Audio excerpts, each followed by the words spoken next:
Hello, everyone, and welcome to another episode of Cinema Rogues. I'm your host, Andrew, and with me, as always, is co-host Guy. Hello. Hello. Well, co-host for this episode. Regular host for every other episode. To start things off, please go check out my other show, Board Game Barbarians, if you care about board games, or that's about all we talk about. Yeah, if you like board games, you'll probably like the show, I hope. Or if you like this show and you want to listen to other content that I'm on, go check that out. Also, go check out Retro Warriors. There's a Patreon show called Talking Wizards that I'm on. And then please go check out Guy at Sidetail Studios on YouTube and on Twitch. But I think you said are you still taking a break? Yeah, still taking a break. I did find a job, so maybe I'll find, with the lack of free time, find the motivation to do it again. So when you had free time, you didn't want to do it. Right. But now that you don't have free time, you'll want to fill the free time you have with working on stuff. Well, potentially. It feels motivating. I don't know. I guess I'm stressed out with my free time when I have too much. Yeah. So it feels like I should be using it to do something else, which puts extra pressure on it, and it just becomes a whole thing. So F that. I get it. And then, like I said, I already mentioned Retro Warriors, but go check them out. They're our parent show, or started out as the parent show. So if you like classic video games, then listen to them. But yeah, since the last recording, Guy, what you been watching? Well, I finally convinced Kristen to watch The Hunt for Red October with me. My dog goes outside at night after he eats dinner, right? Mm-hmm. Well, both the dogs go out. And every night, when it's cold out, instead of like scratching at the door or waiting patiently for us to come let him in, he'll bark. Yeah. And he's a beagle, so it's more of a bork. And he will do exactly one bork. And every time I turn to Kristen and I go, "One bork only, please." I haven't seen that movie in so long. Somebody is laughing at that joke real hard, though. Someone is right now.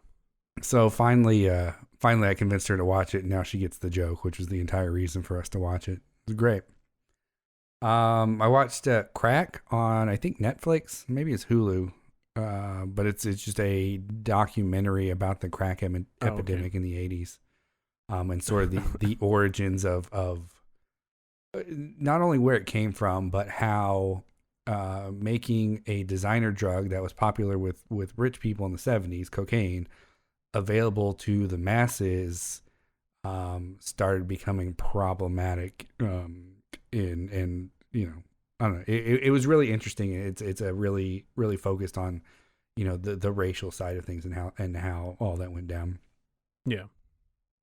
We watched One Night in Miami, which is I don't know if it's true or based on a true story, but basically it tells a story of the night that Muhammad Ali beat Sonny Liston, I believe it was. Okay. Then he went back to his hotel room and hung out with Sam Cooke, Malcolm X, and Jim Brown. Okay. It was just an interesting sort of, you know, character study thing. Oh, okay. And then I thought again, this kind of shows my ignorance of politics in the 60s and you know, racial leaders. But I thought maybe somebody was going to die that night, and that's what it was about. But no, it was just about them and their friendship and how they see the world and stuff. It's kind of neat. I was wondering where that was going, and I don't particularly know anything that happened with all of them. I also may just not know. Like, there's a bunch of stuff in history that I'm unaware of. Yep. So I enjoy watching stuff that I don't know anything about. It's always nice to learn that kind of stuff. Yep. And then we watched Ted Lasso. We powered through that during the snowstorm. Dude, Ted Lasso, man. It's so good. Oh my God. It's probably my favorite show of last year. I have a new idol. I want to be Ted Lasso. Like, I've been asking myself all week, like, anytime I get kind of irritated, like, okay, well, what would Ted Lasso do? Yeah. Right. What would he do? No, it's really good. So if you haven't seen it and you have Apple TV Plus, I would recommend it. I know Andrew, you've recommended it 100%. on the show before. It is a. Did you watch it because of my recommendation? I watched it because of several people's recommendation. Okay. To be honest, like It's like it's one of those shows where so many people have been like Ted Lasso. Yeah, Ted Lasso. yeah. Yeah, it's a great show. So, Yeah, it's a feel good show, and oh my god, it's great. it'll make you Absolutely feel great. some different feelings too. It will. There are several sub stories, one of which I identified with like super hard, and brought me to tears several times. So I do want to say that Jason Sudeikis like makes that show, and I never realized that it was like a character that he did but like 10 years ago, or not, maybe like 5 to 10 years ago. It was just like an ESPN character that he did. Like he had like a 3 or 4 little 4-minute like shorts you can find on YouTube. oh really? I didn't know that. Yeah, and they're different from what it is, but the show is based on that character that he created for ESPN or something like that. I don't remember exactly. That's great. Yeah, I read that whoever's creating it has said that it's a 3-season story. So It's good. I mean that helps it to not drag out, kind of a thing. I can't imagine it going too super long, but it does make me sad. yeah, like the way the first season ended, I can see how 3 seasons would go as a general arc if it's going to go in an expected direction. Yeah. So that is really good. And then other than that, WandaVision, fully caught up on that. The latest episode was amazing. Well, I wouldn't say the whole episode was amazing, but the end of it was great. Yeah. I without getting into it, I'm sure we could probably do an episode like at the end of it. Oh yeah, Just I'd be talk absolutely like stoked to do a WandaVision episode. And I probably wouldn't go back and watch all the episodes, but I don't know, I might. Yeah, really could. It's only like what, 5 hours ish. I think it's supposed to be 10 episodes. Is it? Yeah, I think there's only 2 more episodes left, so that makes sense. For me, I watched a bunch of stuff. I watched Talladega Nights. Man, I haven't seen that in forever. I hadn't either, and I was like, I want to see if it still holds up. And besides, like, there was like 2 jokes that I think were not like didn't hold up super well. Mm-hmm. And other than that, it was fine. Watched Princess Bride. Watched Stardust. Watched a show called Wasted on Hulu. It's only got 1 season, and it's a British television show, so it only had like 6 episodes. So highly recommend it. If you liked Spaced, it's very much similar to has a similar feel to Spaced, and the writer-directors very much tried to copy, of course, I forget his name right now, the guy that does all of the Simon Pegg movies, directs them. Edgar Wright. So they're like very much a lot of director choices and music choices trying to copy his style. But yeah, so if you like that, sounds interesting, I would definitely check it out if you've got Hulu. It's only 6 episodes. It also has Sean Bean is in it. Like, nice. Like the whole point of it is it's a guy that has a spirit guide, and his spirit guide is Sean Bean from Game of Thrones, basically, and it's actually Sean Bean. So, and he's just basically he'll just whatever, just make fun of him to try to get him to do stuff. Continue watching Community with commentary, although that kind of took a backseat this week with the whole trying to conserve power.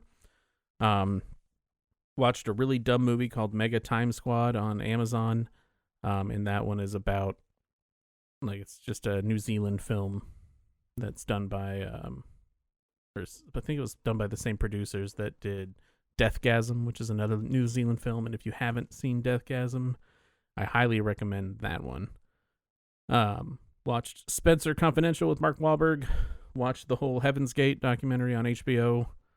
Haven't watched it. What was Heaven's Gate again? It's a cult, right? Yeah, it was the cult of people that thought that they were going to be basically taken up to heaven in a spaceship. Oh, and okay, yeah. It's the largest mass suicide on American soil. But other than that, I bought Over the Garden Wall on Blu-ray so that I could watch the commentary, but I haven't started watching that yet. So cool. Do you want to take us into news? You want me to do it? Sure. Christopher Plummer, dead at 91. Yep. He has sung his last Von Trapp song, I suppose. Yeah. I don't know. Christopher Plummer has done a lot, and it was a pretty great character actor. Yeah. So, I mean, 91, that's old. He had a great life, but at the same time, it made me want to go back and watch some of his work. I haven't done it yet, but it makes me want to.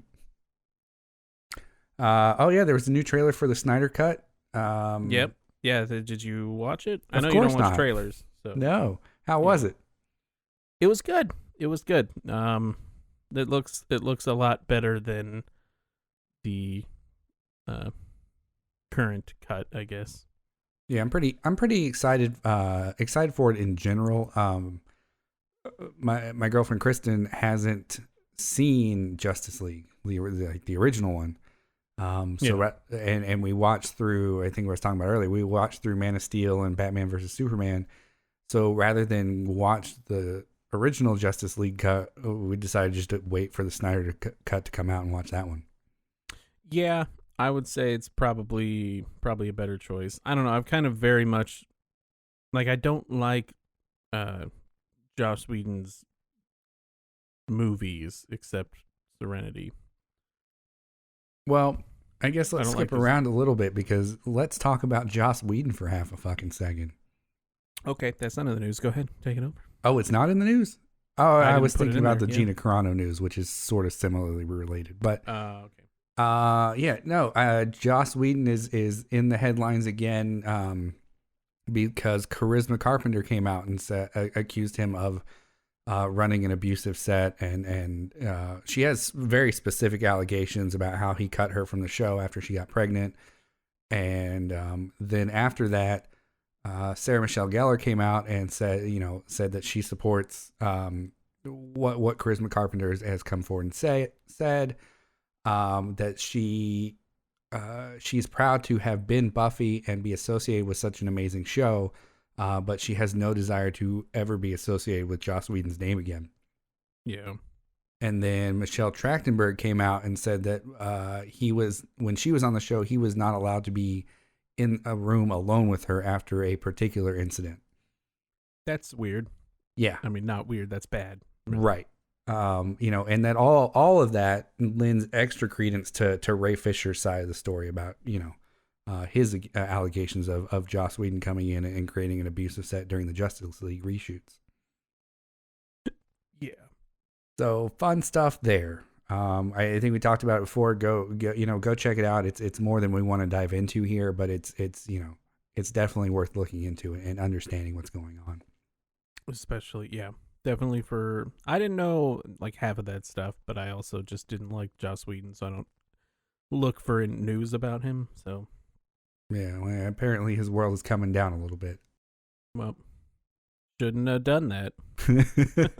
Really shouldn't have done that. Adam Wingard directing Face Off sequel.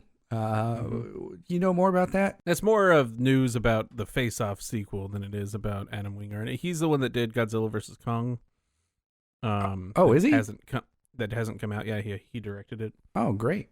I think he also did the Blair Witch Project. I'm looking really quick.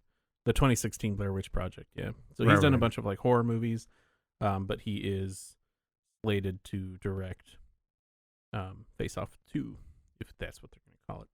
Did they have any casting news on that? Not that I'm aware of. Okay. I assume, it's a direct sequel, so I assume both of them are coming back. But I think it's very much in the preliminary stages right now. Wasn't Castor Troy super dead at the end of that movie though? I would think so. At least, I'm sure they could come up with some reason why he didn't die and comes back. I'm sure. Maybe some sort of cloning. Yeah, but they are saying it's a sequel. It's not a remake. Nice. Jack Black's been announced to voice Claptrap in the Borderlands movie. Yep. Seems like a good fit, I guess. I've never played Borderlands, so. Well. He's a little robot that you run into. He's like your companion robot, and he's also like really sarcastic. Oh, then I guess that makes sense. I can see that. And he has an annoying voice, but you know, what can you do? Gina Carano fired from The Mandalorian for political comments that she made. Yeah, that's a well-deserved firing. Yeah, we're not. I didn't think we'd really get into it. If you're interested in it or haven't heard it, it's kind of been everywhere. So I just thought we'd mention it because it's on the show. But if you're not aware of what she said, it was pretty dumb and shouldn't have said it. Shouldn't have done it. That's this week's theme. Shouldn't have did that. It's kind of how I feel about this movie, but we'll get into that in a minute. Okay. Pedro Pascal and Bella Ramsey of Game of Thrones to star in Last of Us TV show. Bella Ramsey was the little Mormont queen. Yes. Right? She was a little girl who was the queen of, I don't know what house, but probably Mormont, like you said. Awesome. That's cool. I didn't even know they were making a Last of Us TV show, so. Yeah, I didn't either until I saw that casting news, and I was like, okay, that works. Yeah. And then Watchmen's Nicole Castle directing The Wonderful Wizard of Oz. What's this one about?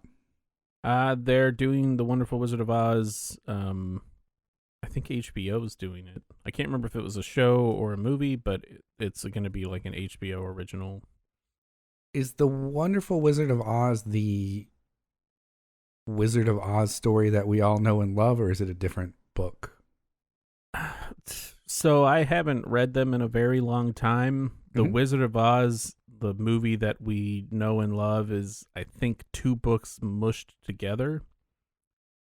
And I think it's someone else's story with Dorothy. If anybody knows, and I'm just like talking out of my ass here, which it's possible, feel free to correct us or comment or come to the Discord and say hello. But to my knowledge, it's a similar story, but slightly different. I could also be wrong.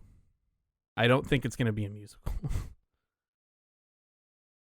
Yeah, well, that would be the easy route at this point, right?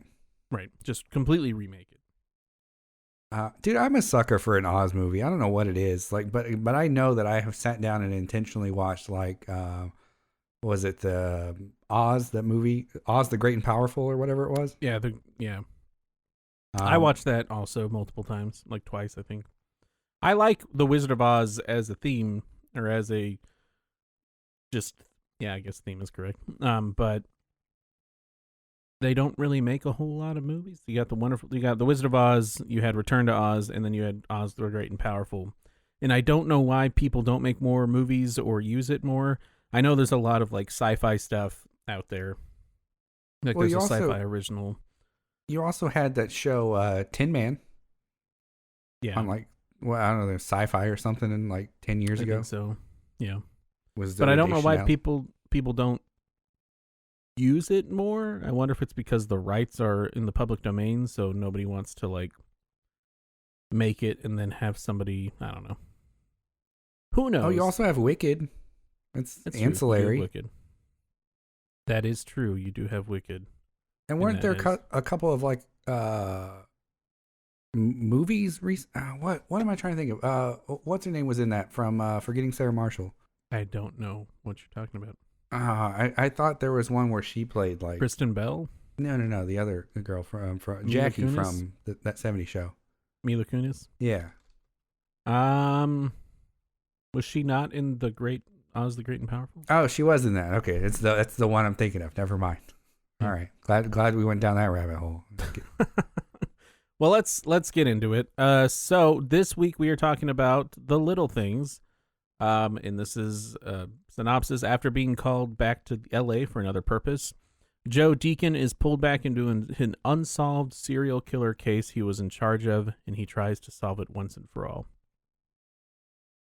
This was released January 29th, 2021 for theaters and HBO Max for 31 days. So you have 31 days from the 29th, which we're coming up on here in a little bit, So if you haven't watched it yet and you're interested, go watch it. But I guess you'll hear our opinion on it pretty shortly. It was first written in 1993 for Steven Spielberg as the director, but he passed on the project and went through many directing hands before Hancock decided to direct it himself. John Lee Hancock is the writer-director. It also had several other directors, like, what is his name? I should have written that down. Who's Dirty Harry? Clint Eastwood? Yeah, Clint Eastwood was also supposed to direct it at one point. Okay. Backed out of it. But Denzel Washington, Rami Malek, and Jared Leto all signed on to do the film back in 2019. It debuted to 4.8 million from 2,000 in theaters, almost doubling the expected 2.5 million that they wanted for it. That's pretty respectable. Yeah, there were a couple different issues with the movie as far as like just continuity. There's a scene where kids are playing Mortal Kombat, which was not released until 1992, and the movie takes place in 1990. And there's also like several cars that you see that weren't released until 1992. So, yeah, we were probably about 20 minutes into the movie, and then Kristen goes, "What year does this movie take place?" And until then, I had assumed it was a modern movie. Yeah, I assumed from the cars that it wasn't. That it took place in like the 90s, but I didn't know when in the 90s that it took place. Yeah, I don't remember what it was that she had seen, but it was something that was very distinctly sort of 80s-ish. Yeah. And I was like, oh, that is weird. I mean, I don't know. I'm there with you. I also, like, there was a moment when I was like, I don't know when this movie takes place. Like what time period this is. Notable people, you got the writer-director, John Lee Hancock. You have your leads, Denzel Washington as Joe Deacon, and Rami Malek as Detective Jim Baxter. And then you have Jared Leto as Albert Sparma and Natalie Morales as Detective Jamie Estrada. No awards for it yet because, it just came out. Can I just say that I hate the name Sparma? I don't know what it is about it. But I guess because it sounds like a smush up of like sperm and smegma. Yeah, he probably did that to make you hate it. I get, it's a gross name for a gross character, man. Yeah. Critical response, you got Rotten Tomato scores 47 from the critics and 65 from the audience at the time of this recording, as well as Metacritic. The Metascore was about 54, so pretty similar to the Rotten Tomato score. And user score was 6.1, which is pretty similar to the Rotten Tomato score. What did you think of it? I mean, it was okay. I enjoyed it while I was watching it, but there were a few things that bugged me along the way. But I think at the end of the day, I just kind of wanted more from it. It boiled down to its sort of essence. It's very straightforward, and even the stuff that's, quote unquote twisty or whatnot wasn't really surprising per se. Right. And it felt like it was trying to build a deeper mystery than what ultimately ended up happening. I mean, I think what I eventually came to, or I guess the conclusion that I came to about the film is that it wasn't really about the serial killing itself, or about finding the serial killer. The movie was just about obsession in general. And Deacon pulling Jim Baxter into his own obsession. Which still kind of made me feel like hollow at the end. Like it felt kind of like an empty ending. Yeah, I again, not to get into spoilers yet, but I think the way that it ended was fairly abrupt. Like it had a super slow build up, and then just ended. And I will say, without ruining it, it was not a happy ending. Yeah, that is also true. I'm okay with not happy. I don't need everything to be like, oh boy, everything's great at the end. But it still like just felt like I don't know, like something was missing is what I felt. Yeah, it's I don't know. It was an unsatisfying end of the movie. And maybe that's what they were going for. Who knows? But if that's what they were going for, then they super nailed that. Yeah. I would say that, that aside, it was made very well. It was directed well. Very pretty film. I liked the shots on the bridge that they were. I don't know if you remember whenever they're talking about the lady that lives up at the house.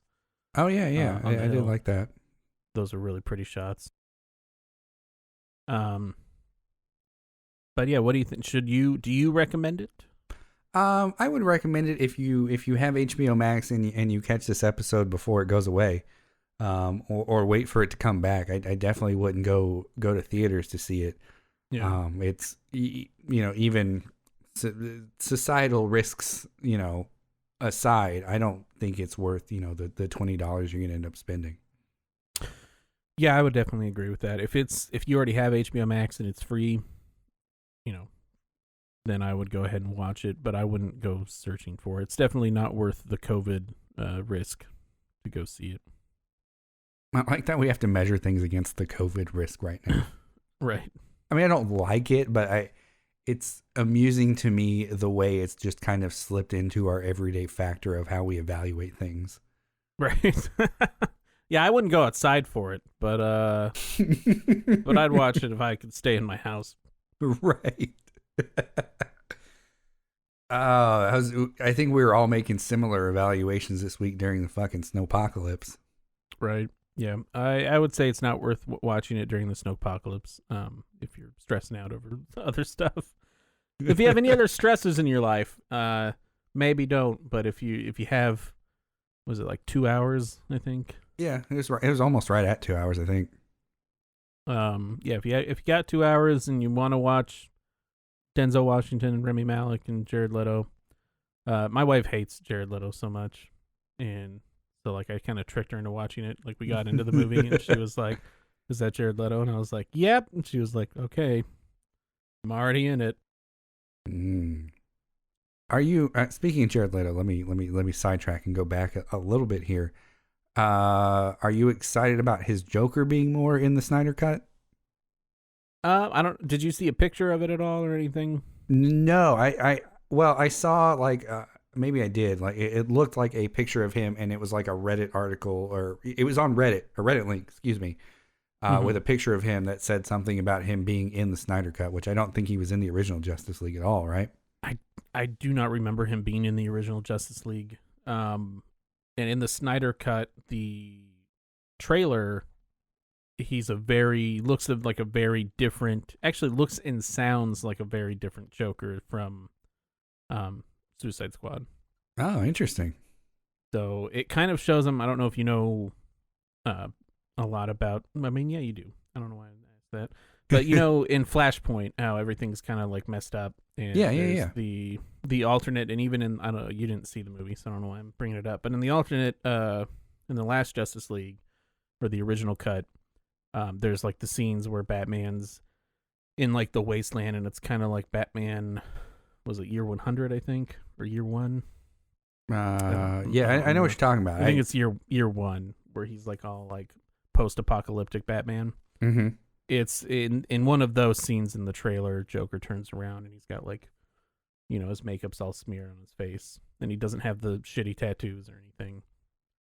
So, and he kind of sounded like the Nolan Joker a little bit. Interesting. Oh, wait. Oh, well, never mind. I was going to say, speaking of that movie, other news, but it doesn't matter. Just get it. I mean, we can derail. We're right about spoiler time, so if you want to derail the show a little bit, that's fine. I mean, okay, they announced the new Supergirl who's going to be in the Flash movie. Did they? Yeah. You know who it was? Sasha Calle. She's been announced as the new Supergirl. She's a Latina actress.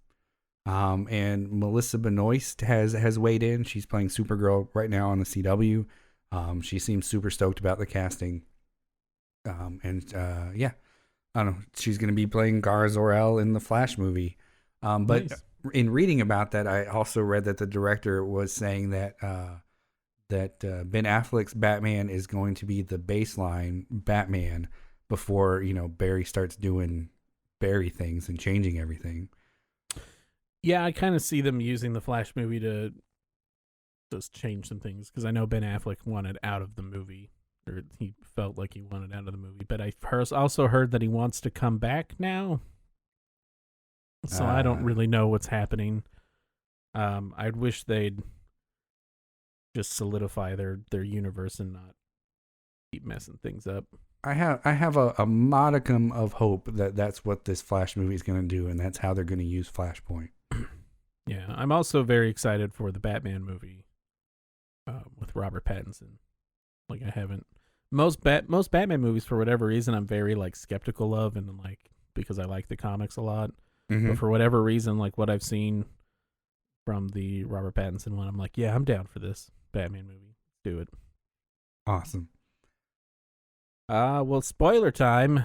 Spoiler zone. Spoiler zone. Bow, bow, bow. Yeah.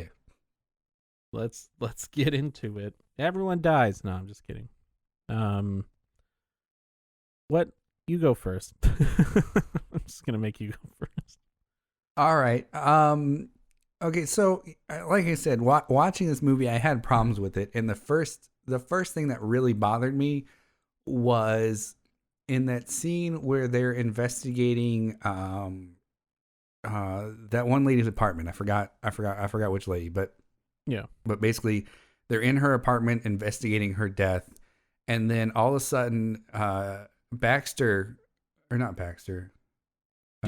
Deacon, excuse me, thank you. Deacon is like in a building across the street, looking through at all these people, rifling through the apartment. Right. And then it cuts to Rami Malek talking to him and back in the same apartment, or in the apartment. And it's just, I don't understand how he got back and forth between the buildings. And it just seemed like there were a bunch of different characters in that particular scene that were either magically teleporting around or the time scale was off in how they were presenting the scene or something.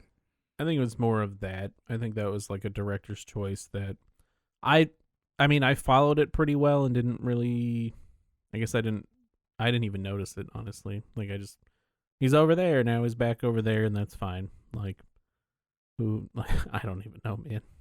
I can't defend it because I don't remember it. I don't remember that. I don't remember him being back in there. I remember him being in the apartment and then across the street in like the warehouse or whatever. And then they were then on the street in front of the apartment talking about it. I don't know. It just seemed weird. Maybe it was another cop that was also in that building. I don't know. There was something about it that just seemed super off. But she doesn't seem to know that she's married to a homicide detective. Like, there's that scene where he gets up in the middle of the night because he's, the case is in his head or whatnot. Right.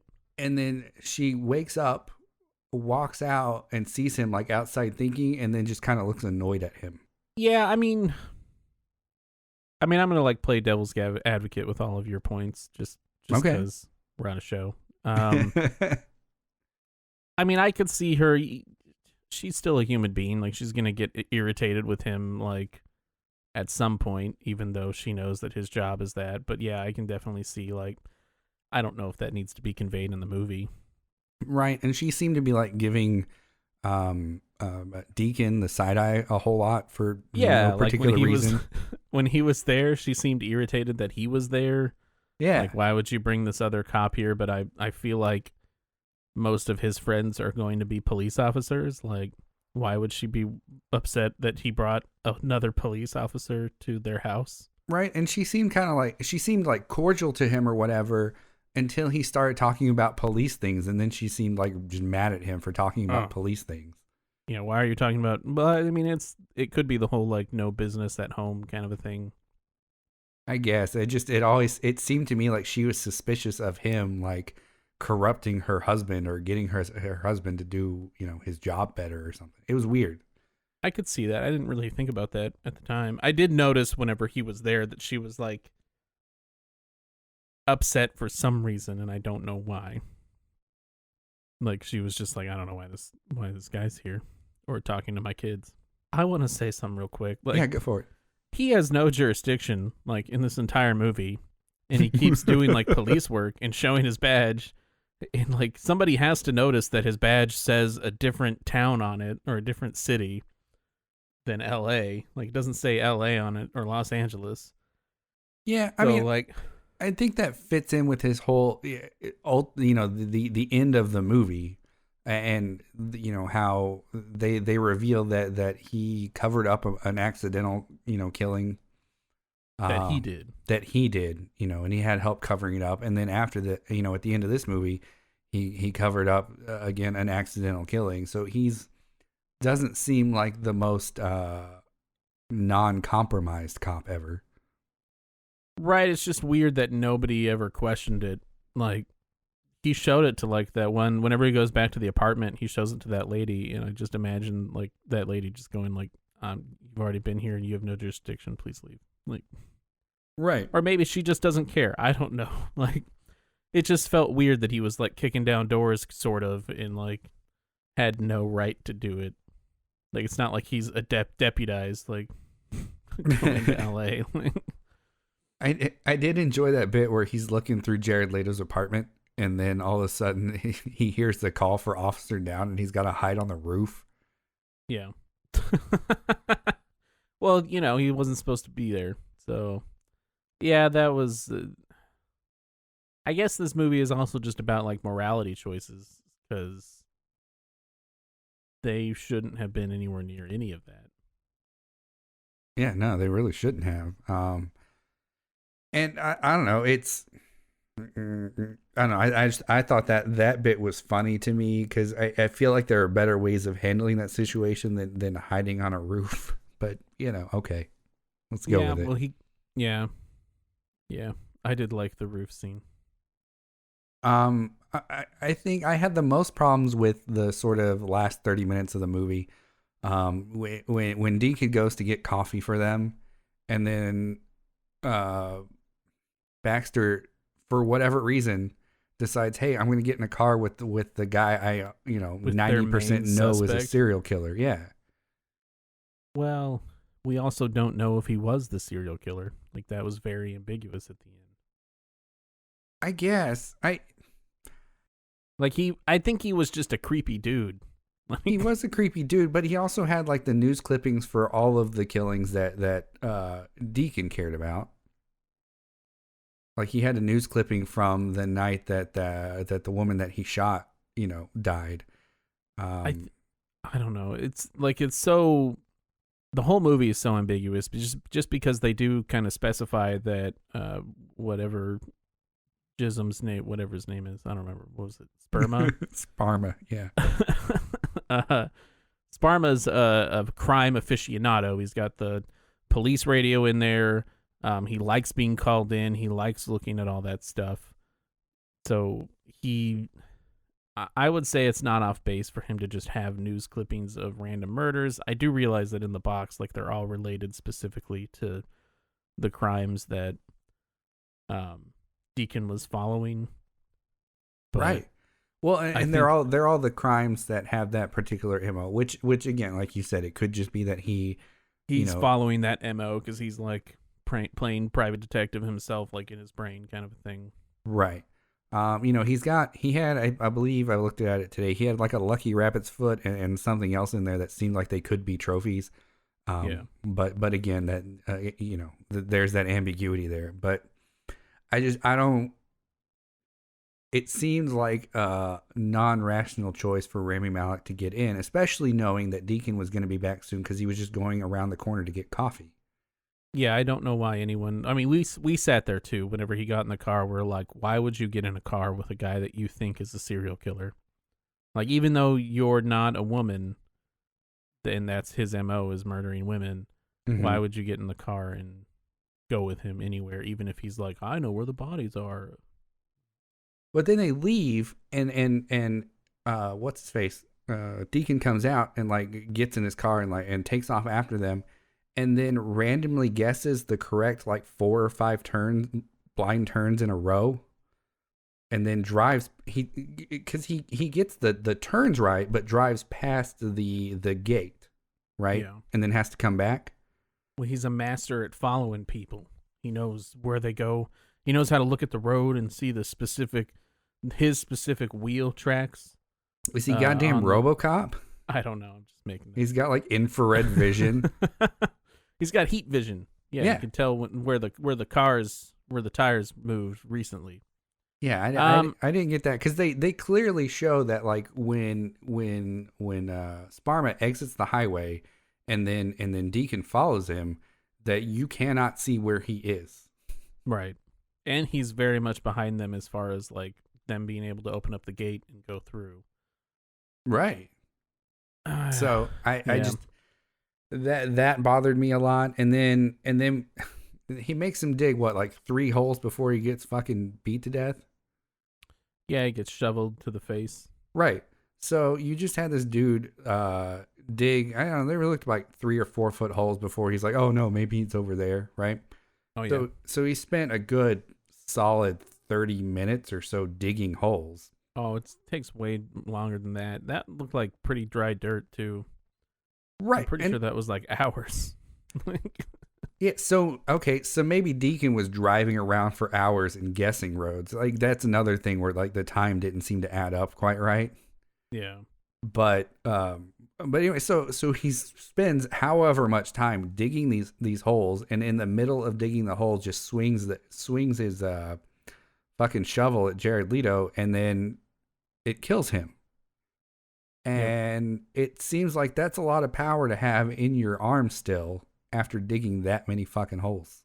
Well, that and his hands would be screwed. Like they would be like raw from digging with that shovel for a person that doesn't do manual labor like that constantly. Mm-hmm. Like his hands would be blistered to hell, man. Like there's no way he has like you said, the energy to do that, or really like, I mean, unless it's just pure adrenaline at that point, which it could be. It could be, but I don't know, man. It just seemed super off. And again, it must have been a lucky shot. I don't know. I admittedly have never hit anybody in the face with a shovel, but it seems like it would take a lot of energy to instantly kill someone with that. I mean, if he hit like an edge on the temple, I'm pretty sure that would, like, temple damage can do a lot of damage as far as I understand. Yeah, that's true. And honestly, the human body is not that, like, it's strong in some areas and not in others. So we're pretty squishy. We are pretty squishy. And then the last problem that I had with it, at least the ones that I wrote down, was that they cover up this murder, right? Right. The entire police department knows that they were going after this guy from a suspicion standpoint. They brought him in for questioning. They were told to lay off of him. Yeah. But they strongly suspected that this was their guy, and everybody knows that. And then he mysteriously disappears, and they don't want to work the case anymore, and nobody seems to fucking question it. I mean, they already kind of didn't want to work the case. Well, I mean, they tried to explain that at the end of the movie with the FBI coming in and saying, well, we're starting from ground zero, so whatever suspects you had, we're not going to have those same suspects, which I don't think the FBI would do. But again, I don't honestly know. I can't imagine that they would just throw away suspects that police officers have been working on for some time. Right. At the very least, you'd think they would categorize them as like persons of interest and follow up. And the fact that this guy just skipped town is basically what Denzel Washington's character Deacon tried to do, was make it appear like he just left. That's that would be a little bit suspect, and at least they would try to find him at that point. Right, and that's okay. And I guess that leads into another thing. Like Denzel Washington went back and cleaned up the apartment and got rid of any evidence that the stuff that was in the lockbox. Right? He got rid of everything. So he took like the dude's entire apartment and put it into bags to burn later. Oh yeah, that's right. It was the whole thing. I thought he just took like some of his stuff. He cleared out that entire apartment. Which that's a lot of work. Have you ever tried to clear out an apartment? Yeah, him doing that in one night is also pretty far-fetched.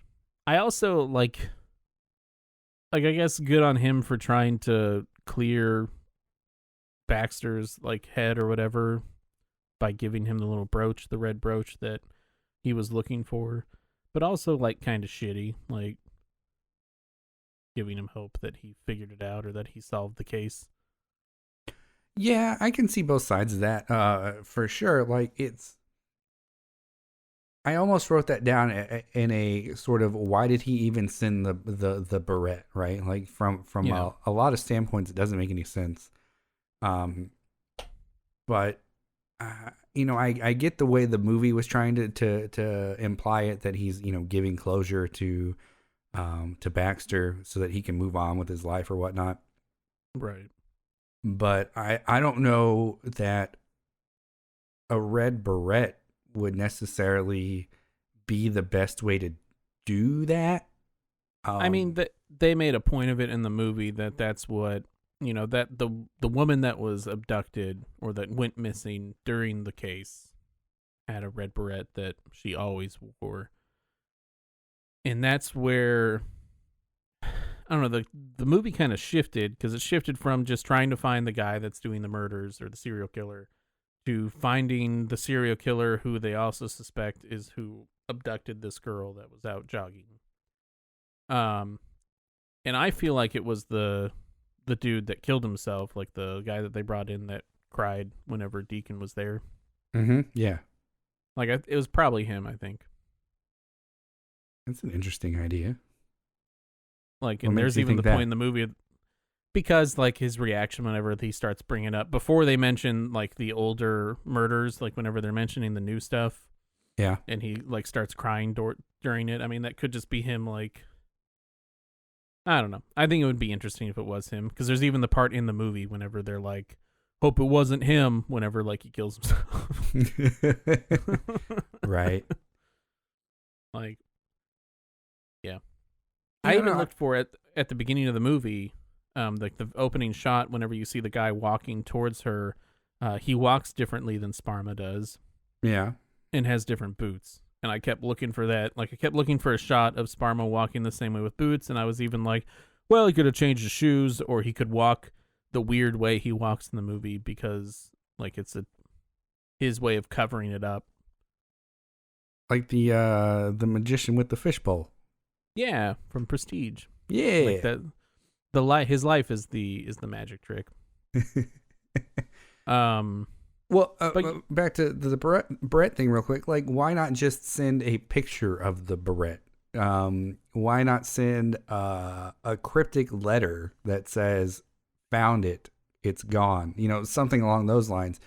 The act of physically shipping, like purchasing and physically shipping the red Barrette, seems like a thing that could potentially get you caught more so than any other method. I don't know if it would get him caught necessarily, but I also feel like it's like you're working with another detective. You don't think he's going to go to like the crime lab or whatever and be like, hey, does this have any traces of hair on it that match her hair or anything like that? No, it's completely clean and it's never been worn before. Okay. Right. Or like, the fact that they are detectives that went through this experience together, that's not enough to just establish some baseline of trust that if he says, no, that was the guy, then you would believe him. Right. Instead, well, also with the red Barrette, like the parents said she wore it. She never left the house with it, is what they said. And he gives him a new Barrette that's never been used before. Like, what a shitty detective that he's like, this looks like it's never been used before, and she used it literally every day. Right. Like, there's going to be some wear and tear on that. Yeah, I mean, it also could be that in his distress, he's willing to accept anything so that way he feels better. I don't know. Yeah, I think ultimately it comes down to, I enjoyed the ideas in the movie, but the execution of all of them felt kind of sloppy. Yeah, it definitely had some holes, and I was hoping for something more than what it was. We were talking about that a little earlier, how it's it's pretty straightforward. Other than the ambiguous nature of who is the serial killer specifically, it's a tale of two detectives that had an idea of that this is their guy. They accidentally kill him and then they cover it up. and that seemed really unsatisfying with as much mystery as they were doing. Like Deacon being haunted by the ghosts of the other women that were killed, and all of that seemed like it was setting up something that was deeper, and it just never paid off per se. Yeah, I mean, that was setting up just us finding out that he murdered someone on accident. But even then, that felt like like it felt like that's it. Right. that was it the whole time. Okay. Like, it just, I don't know. It felt like, I don't know. And then are we supposed to believe that if a police officer accidentally shoots somebody in the midst of an active investigation, that their immediate thought is, I need to cover this up because I'm going to suffer some sort of consequences? Like, in the 80s, well, even then, that would have been the 80s. Like, right. I mean, it seems to me that the overarching idea would be that there would be an investigation and it was a justified accidental shooting, right? Right. He would have gotten suspended or something like that. Right. While they investigated and to see if, he had any fault. And ultimately, I think that, the investigation into it would have, exonerated him and say that, there were exigent circumstances. It was completely an accident.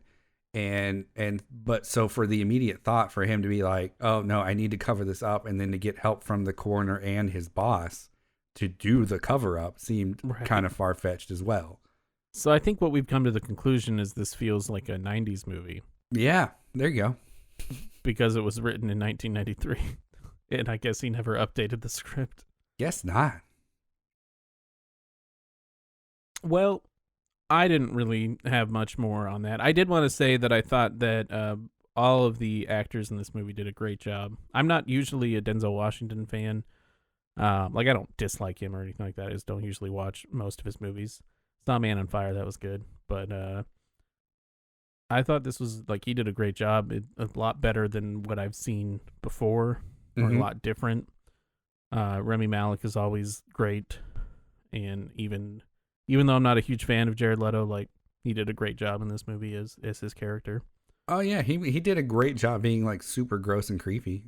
Hopefully he didn't send any used condoms or whatever to his co-stars like he did for when he was the Joker. But yeah, I agree with you. I think the performances were great.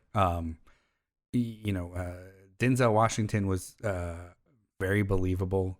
I don't know when he became an old man, but that was interesting. He's got old man. Not only does he have old man face now, he has old man physique, which, I mean, he is old. I'm not trying to, disparage him by any means.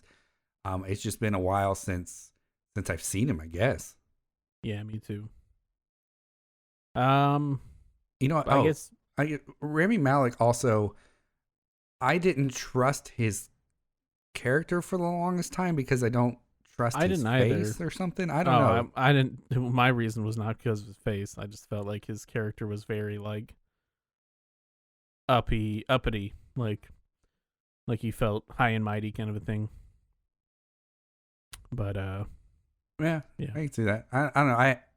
For whatever reason, I had a hard time taking him at face value. No pun intended. But it just it seems like there was something else going on, and I think that's just because he sort of has the mysterious face. His face is sort of, I don't want to say strange looking, but it's, no, you can say he does have a kind of a weird face. He's a very attractive guy, but it's kind of in a weird way. Right. And again, nothing wrong with that. I am not trying to clown on him, but it makes his character a little bit unsettling, and I think that's unintentionally. Possibly. I mean, I would say that Rami Malek has your not typical leading man face, is what I guess we're trying to say. Yeah. His facial features are not your typical leading man or typical main character of a movie kind of a thing. For sure. All right, well, we'll go and we'll end it. You can go and watch this on HBO Max or in theaters. It will be leaving HBO Max next month. That is March. So watch it if you want to in the next week from the release of the show. Or wait, what is it, like another 30 days and it comes back? Or Does 60 it? days? Something like that. That's weird. Yeah, wait a couple months. I'm sure it'll come back. Yeah, because I'm pretty sure one of the movies that we watched went away and is already back. I can't remember which one, though. Was it Wonder Woman? Was it Wonder Woman? Yeah, I think it was. Really? It's already back? Pretty sure. Then what's the point of taking it away? To give theaters an exclusive window. Ooh, okay. Right. The damage is done if you already release it the same day. All right. Whatever. Well, what are we watching next time? Next time we're watching I Care a Lot, starring Rosamund Pike, Diane West, and Peter Dinklage. Seems to be, from what I can tell, about a con artist. Okay. Taking advantage of an old lady. Yeah, I saw the trailer for that. Yeah, I was trying to choose between that one and the Anthony Mackie movie where he plays like a AI soldier of the future or whatever. I don't want to like upset anyone, but Anthony Mackie plays the same person in every single movie. Like the only time that he's slightly different is when he's playing in Marvel, the Falcon. Right. But everything else, like he plays like just I'm a serious guy all the time and everything. And we watched like 2 things that he was in, and I was like, he's just the same character from the last thing that we watched. And that's what he does. But yeah, but ultimately I went with I Care a Lot. It seemed like an interesting movie, and I like Peter Dinklage a lot. So. I also like Peter Dinklage. Have you ever seen Death at a Funeral? No, I haven't seen that one. You should watch it. It's really good. All right, maybe I'll watch it between this time and next time. Maybe you will. Maybe I will. I don't know. It's a week away, so probably won't. To be honest, if I'm being super honest. We got a crunch time. I may well go watch I Care a Lot right after this. But. All right then. Well, anyway, I guess we're gonna go. And we're done now. Yep. We Thanks did for what listening. we came to do. I did want to say, I didn't write this down. Go rate and review us on iTunes, please. If you're listening to this, we have like 2 reviews. It's the only way to differentiate us and get us on iTunes algorithm in a better place. Yeah, absolutely. But until next time, I guess, remember, it's the little things, Jimmy. It's the little things. Good night. Bye.